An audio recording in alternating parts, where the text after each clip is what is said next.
खमा गणिसा, मैं सोनिया स्वागत करती हूँ आपका आपके अपने यूट्यूब चैनल पर चौक एंड डस्टर्स क्लासेस।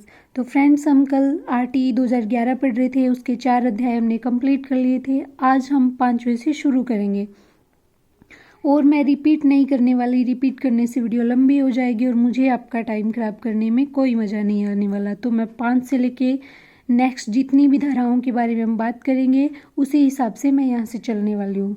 अध्याय 5 के अंदर विद्यालयों व अध्यापकों के उत्तरदायित्व लिखे गए हैं। 5 के अंदर क्या लिखा गया है? विद्यालय व अध्यापकों के उत्तरदायित्व। क्यों? क्योंकि विद्यालय में कौन पढ़ाएगा? अध्यापक। और अध्यापकों के कुछ ना कुछ तो उत्तरदायित्व होते हैं, उनकी रिस्पॉन्सिबिलिटीज़ होती हैं। तो वो चीज़ें इस अध्याय के अंदर दी गई हैं। तो 5 दूनी 10 होते हैं। तो 5वें अध्याय के अंदर 10 से धाराएं शुरू होंगी। 10, 11, 12, 13, 14 और 15। ठीक है, तो इसके अंदर 6 धाराएं शामिल हैं। धारा 10 के अंदर जो सेम बात कही गई है जो RTE 2009 की धारा 12 में कही गई है। क्या कहा गया है? 25% सीटों का आरक्षण। कहाँ पे आरक्षण? आरक्षण कहाँ पे? प्राइवेट विद्यालयों के अंदर। जो प्राइवेट स्कूल्स चल रहे हैं उनको 25% जो बच्चे हैं उस ब्लॉक के, जिस ब्लॉक में वो स्थित हैं, उस ब्लॉक के बच्चे 25% अपने विद्यालय में फ्री में पढ़ाने पड़ेंगे। फ्री में कैसे? कि उनका जो पूरा खर्चा है वो राज्य सरकार वहन करेगी। ठीक है, तो इसमें क्या है? 25% सीटों का आरक्षण दिया गया है। धारा 10 में 25% सीटों का आरक्षण। और RTE में ये कौन सी धारा में है? RTE 2009 में ये धारा 12 के अंदर कहा गया। लेकिन इसमें जो RTE 2011 राजस्थान में है उसके अंदर ये धारा 10 के अंदर बात की गई है। धारा 11 के अंदर क्या बोला गया है? राज्य सरकार द्वारा प्रति बालक व्यय की पूर्ति। अब कोई भी प्राइवेट स्कूल फ्री में तो पढ़ाने नहीं वाला, क्योंकि सब अपनी रोजी रोटी के लिए चलाते हैं ये सब, तो वो फ्री में तो पढ़ाएंगे नहीं। तो राज्य सरकार जो है प्रत्येक बच्चे का, जो 25% बच्चे राज्य सरकार की तरफ से, तो राज्य सरकार ही उनका वहन करेगी। तो ये जो पैसे हैं ये 2 किस्तों के अंदर आएंगे। पहली जो किस्त है वो अप्रैल टू अगस्त की आएगी। कब? अक्टूबर में। और दूसरी जो है सितंबर से लेके जब सत्र समाप्त होगा, सेशन खत्म होगा, तब तक और किस्त आएगी जून में। यानी पहले स्कूल को पढ़ाना पड़ेगा, उसके बाद पैसे मिलेंगे, पहले कोई पैसा नहीं मिलेगा। जो स्कूल है वो पूरा बायोडाटा बच्चे का सरकार तक पहुंचाएगी और फिर ही बच्चे की जो किस्त है वो सरकार के द्वारा स्कूल के पास भेजी जाएगी। फिर 12 के अंदर आयु के सबूत दस्तावेज। अब इसमें ऐसा है कि कोई भी बच्चा एडमिशन लेता है उसके जो आयु के हिसाब से जो भी दस्तावेज होते हैं वो स्कूल के द्वारा मांगे जाते हैं। लेकिन यहाँ पे क्या है? अगर बच्चे का कोई दस्तावेज नहीं है, कोई भी जन्म प्रमाण पत्र वगैरह नहीं है, कोई हॉस्पिटल से बच्चे की जो जन्म की डेट है वो नहीं मिल रही है, तो जो माँ बाप बता देंगे वो ही डेट मान्य होगी और स्कूल को माननी भी पड़ेगी। बच्चे के मम्मी पापा जो बता देंगे वो ही डेट स्कूल को लिखनी भी पड़ेगी। धारा 13 के अंदर प्रवेश के विस्तारित कालावधि।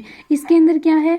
एक स्कूल का जो एडमिशन की डेट होती है वो लास्ट डेट एक निश्चित की जाती है, लेकिन अगर कोई बच्चा उस लास्ट डेट तक एडमिशन नहीं ले पाता तो उसे पूरे साल में कभी भी एडमिशन दिया जा सकता है। बच्चा सेशन के बीच में भी स्कूल में एडमिशन ले सकता है, उसे मना नहीं किया जाएगा। और धारा 14 के अंदर विद्यालय की मान्यता, यानी कोई भी प्राइवेट स्कूल तब तक नहीं चल सकता जब तक उसे सरकार के द्वारा मान्यता नहीं प्राप्त होगी। और मान्यता कैसे मिलेगी? जो निर्धारित, सरकार ने जो भी निर्धारित किए हैं मानदंड, उन मानदंडों पर अगर कोई स्कूल खरा उतर रहा है तो ही उसे मान्यता मिलेगी। और हाँ, अगर मान्यता दे दी गई है और समय के साथ सरकार ने उन मानदंडों में चेंज किया है, जो सरकार के कुछ रूल्स हैं, उन रूल्स को अगर सरकार ने चेंज किया है तो टाइम टू टाइम विद्यालय को वो रूल्स पूरे करने होंगे। जिसके अंदर ग्राउंड, विद्यालय की स्थिति, लोकेशन जो भी है सब कुछ उसमें शामिल है। विद्यालय कितना बड़ा होना चाहिए, कितने उसके अंदर रूम होने चाहिए, तो सब कुछ।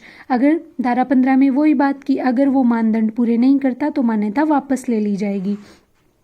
फिर अध्याय 6, यहाँ पे अध्याय 5वां कंप्लीट होता है, जिसके अंदर धारा 10 से लेके 15 तक थी। ठीक है, अध्याय 6 के अंदर धारा 16, 17, 18, 19, 20 और 21। ठीक है, तो अध्याय 6 के अंदर क्या बोला गया है? शिक्षक। अब जो शिक्षक होगा वो ऐसे ही तो कोई जाके लग नहीं जाएगा। आपको पता है अब तो जितना कंपटीशन बढ़ गया है, एक बच्चे के पास अगर टीचर जाएगा तो पूरा जांचा परखा हुआ एक हीरा जाएगा स्कूल में। तो आप समझते हैं शिक्षक के लिए क्या अर्हता, अर्हता का मतलब है योग्यता, उसकी क्वालिफिकेशन, उसकी क्वालिटीज़ क्या होनी चाहिए। कर्तव्य, उसके कर्तव्य क्या होंगे, उसकी सेवा, उसके वेतन, उसको कितने पैसे मिलेंगे, भत्ते, उसके अदर जो उसकी सैलरी के अलावा जो उसको भत्ते मिलते हैं वो क्या मिलेंगे। तो ये सब धारा अध्याय 6 के अंदर लिखा गया है। मतलब अध्याय 6 जो है आप ऐसे लगा लो, 6 में शिक्षक, 6 में क्या है, शिक्षक, ठीक है। तो अध्याय 6 में शिक्षक, शिक्षक कैसे, उसकी योग्यता, उसके कर्तव्य, सेवा, वेतन, भत्ते सब। धारा 16 के अंदर न्यूनतम अर्हता, न्यूनतम अर्हता का मतलब है ज़्यादा कुछ भी हो सकती है। अगर आप लेवल फर्स्ट के लिए अप्लाई करते हो तो आपके पास BSTC होना ही होना चाहिए। उसके अलावा आपके पास B.Ed हो, MA हो, कोई फ़र्क नहीं पड़ता, आपके पास न्यूनतम जो है BSTC होना ही चाहिए। सेकंड, धारा 17 के अंदर न्यूनतम अर्हता शिथिलीकरण। कई बार क्या होता है किसी राज्य के अंदर, जैसे लेवल 1 में JBT वाले, BSTC वाले, ETT वाले ट्राई करते हैं, अलग अलग राज्य के अंदर अलग अलग नेम दिए गए हैं DLED को। तो अगर DLED वाले बच्चे कम पढ़ रहे हैं तो वहाँ पे B.Ed वाले भी शामिल कर लिए जाते हैं। तो यही होता है न्यूनतम अर्हता शिथिलीकरण। मतलब सरकार ने जो केंद्र सरकार है उसने जो रूल बनाए हैं, अभी इस क्वालिफिकेशन का बच्चा इस लेवल के लिए ट्राई करेगा, इस लेवल का शिक्षक बनेगा, तो अगर उस लेवल के बच्चे, उस क्वालिफिकेशन के बच्चे अगर उस राज्य में कम पढ़ते हैं तो उस जो सरकार ने रूल बनाया है उस रूल के अंदर कुछ छूट भी मिलेगी। जैसे लेवल फर्स्ट के लिए B.Ed का शामिल होना, ठीक है। जैसे बिहार के अंदर पीछे जो लेवल 1 में B.Ed के शामिल किए थे वो इसी वजह से किए थे। उसके लिए हमें जो केंद्र सरकार है उससे एक राज्य को पहले रूल के बारे में बात करनी पड़ती है, उससे मान्यता लेनी पड़ती है, फिर जाके कहीं ये रूल चेंज होते हैं, ठीक है। धारा 18 न्यूनतम अर्हता का अर्जित करना। अब कई बार क्या होता है गेस्ट टीचर लगाते हैं, जैसे B.Ed कंप्लीट नहीं हुई तो गेस्ट, क्योंकि कई स्कूलों में टीचर्स की कमी होती है कई राज्यों के अंदर, तो वहाँ पे गेस्ट भर्ती किए जाते हैं, उनके B.Ed कंप्लीट नहीं होती तो पहले 5 वर्ष में जो भी आधारित मानदंड होते हैं वो एक टीचर को कंप्लीट करने होते हैं, ठीक है। ये 31 मार्च 2009 को 4 वर्ष से बढ़ाकर 5 वर्ष, पहले क्या होता था 4 वर्ष तक कंप्लीट करने होते थे, अब 5 वर्ष तक जो भी मान्यताएं हैं, जो भी मानदंड हैं वो कंप्लीट करने होंगे, जो भी कोर्स वगैरह, ब्रिज कोर्स वगैरह करके उसको पूरा करना होगा और फिर अपने जो डॉक्यूमेंट्स है वो वेरिफिकेशन के लिए भेजने होंगे। धारा 19 के अंदर वेतन, भत्ते, सेवा और निबंधन, एक टीचर को कितना वेतन मिलेगा, भत्ते मिलेंगे, वो सब इसके अंदर शामिल किए गए हैं। ये बताने की बात नहीं है, ये देख के ही सब तैयारी करने लगते हैं। और धारा 20 के अंदर अध्यापकों के कर्तव्य। अब अध्यापकों को इतना कुछ जांच परख के एक स्कूल में भेजा जा रहा है तो स्कूल में जाने के बाद उनके कुछ कर्तव्य भी होंगे, जिसके अंदर बच्चों को पाठ्यक्रम कंप्लीट करवाना, पाठ्यक्रम कंप्लीट के साथ में नए नए नवाचार करने, पाठ्यक्रम अगर बनाना है तो उस पाठ्यक्रम में टीचर अपने हिसाब से नवाचार भी सरकार तक भेज सकता है, भी इस बार पाठ्यक्रम में ये शामिल होना चाहिए। तो ये सब धारा 20 के अंदर है। धारा 21 में विद्यार्थियों व अध्यापक का अनुपात दिया गया है। इसमें क्या है, अगर कई बार क्या है किसी स्कूल में बच्चे कम होते हैं, टीचर ज़्यादा होते हैं, तो वहाँ से टीचर दूसरे स्कूल में जहाँ पे बच्चे ज़्यादा हैं वहाँ पे ट्रांसफ़र किए जा सकते हैं, क्योंकि बच्चों के अनुपात में ही टीचर रखे जाएंगे। ऐसे नहीं है किसी स्कूल में बच्चे बहुत ही कम हैं और टीचर वहाँ पर ज़्यादा है, तो जिस स्कूल में बच्चे ज़्यादा होंगे उस स्कूल में टीचर भेज दिए जाएंगे वहाँ से निकाल के। तो न्यूनतम जो विद्यार्थियों व अध्यापकों का एक अनुपात निश्चित किया जाएगा और ये अनुपात 2009 के अंदर, NCF 2005 के अंदर, RT 2009 के अंदर अलग अलग है। वो जैसे RT 2009 के हिसाब से जो गवर्नमेंट ने रूल बनाए हैं उस हिसाब से ये अनुपात जो है निश्चित किए जाते हैं। जैसे RTE अगर 2009 की बात करें तो 1 से 5 तक जो विद्यालय होते हैं वहाँ के अंदर 30:1, ठीक है।